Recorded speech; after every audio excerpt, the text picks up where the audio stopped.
Alors Théophile, ce n'est pas quand même tous les jours qu'on a un ancien joueur et du PSG et de l'OM qui devient président de la République. C'est ce qui est arrivé à George Weah, qui a donc gagné, on rappelle la petite histoire, la dernière élection présidentielle au Libéria, donc en Afrique de l'Ouest. Weah, c'est un enfant des bidonvilles qui devient un dieu des stades d'Europe, alors que son pays s'enfonce dans la guerre civile. Et puis, il retourne au Libéria pour s'investir totalement en politique. Et lors de la troisième tentative, eh bien, il est élu. C'est quand même une sacrée belle histoire. Oui, Catherine, c'est vrai que c'est une belle histoire, mais j'ai l'impression que les belles histoires au Libéria prennent trop souvent la place dans le récit de ce qui se passe au détriment d'enjeux plus fondamentaux.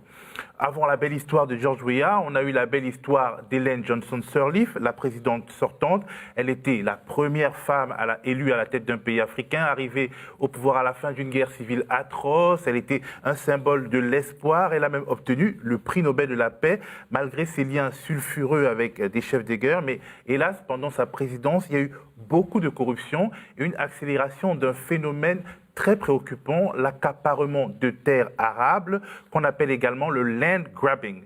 C'est un phénomène mondial qui se développe surtout dans les pays du Sud, en tout cas dangereusement dans ces pays-là.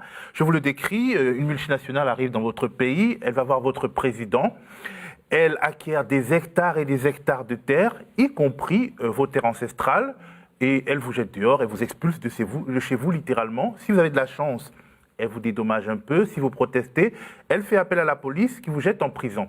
On écoute ce témoignage poignant d'une paysanne libérienne. Ce témoignage a été enregistré par l'ONG locale SDI.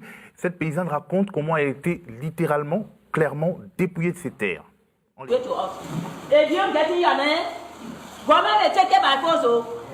Ils disent que si vous ne leur donnez pas votre terre, le gouvernement la prendra de force. Ils vous menacent de détruire vos vies si vous refusez. Après, ils vous disent « on va vous donner un peu d'argent ». Et puis, ils viennent inspecter vos champs. C'est ce qui m'est arrivé. Ils sont venus visiter mon exploitation où j'avais planté quelques palmiers. Ils ont compté 782 palmiers avec leurs ordinateurs et leurs papiers. Jusqu'à présent, je n'ai rien reçu, même pas $5. En gros, ça peut ressembler sur le papier à du business normal, tout bien, tout honneur, puis en fait, c'est extrêmement violent. Oui, et je crois qu'il ne faut pas avoir peur des mots, il faut appeler les choses par leur nom. C'est une nouvelle forme de colonisation. Elle est plus sournoise, mais elle est tout aussi dangereuse que celle du 19e siècle. Je vais te donner quelques chiffres pour qu'on se figure un peu les choses.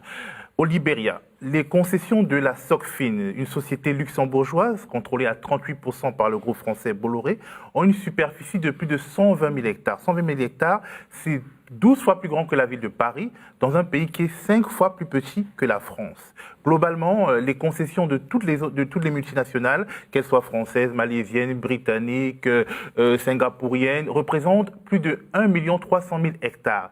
Il s'agit de la moitié des terres agricoles de tout le pays qui sont passées sous le contrôle d'entreprises privées étrangères, souvent pour une durée de 65 ans.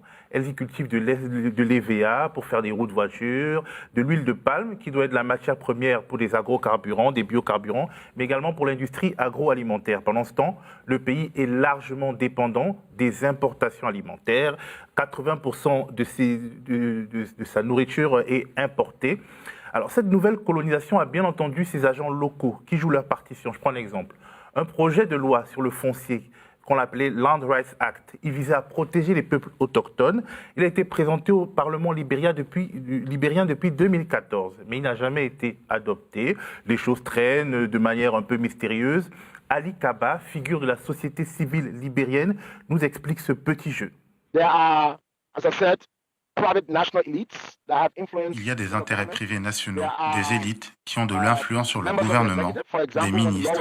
Par exemple, quand le projet de loi a été présenté, des figures de l'exécutif s'y sont opposées. Je pense qu'il est de la responsabilité des parlementaires de l'adopter.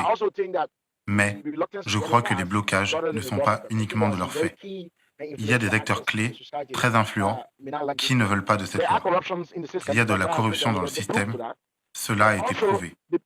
Mais, surtout, ils veulent garder la position de pouvoir qu'ils ont tant que la loi n'est pas adoptée.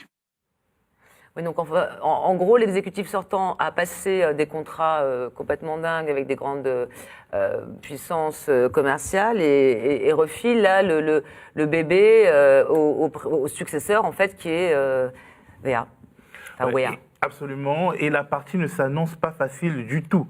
Même si Weah a priori une bonne réputation, une bonne image auprès des activistes locaux, il n'a pas beaucoup d'expérience politique, il n'a pas beaucoup d'expérience technique, il est entouré par certaines personnes qui ont un pédigré un peu plus, disons, problématique.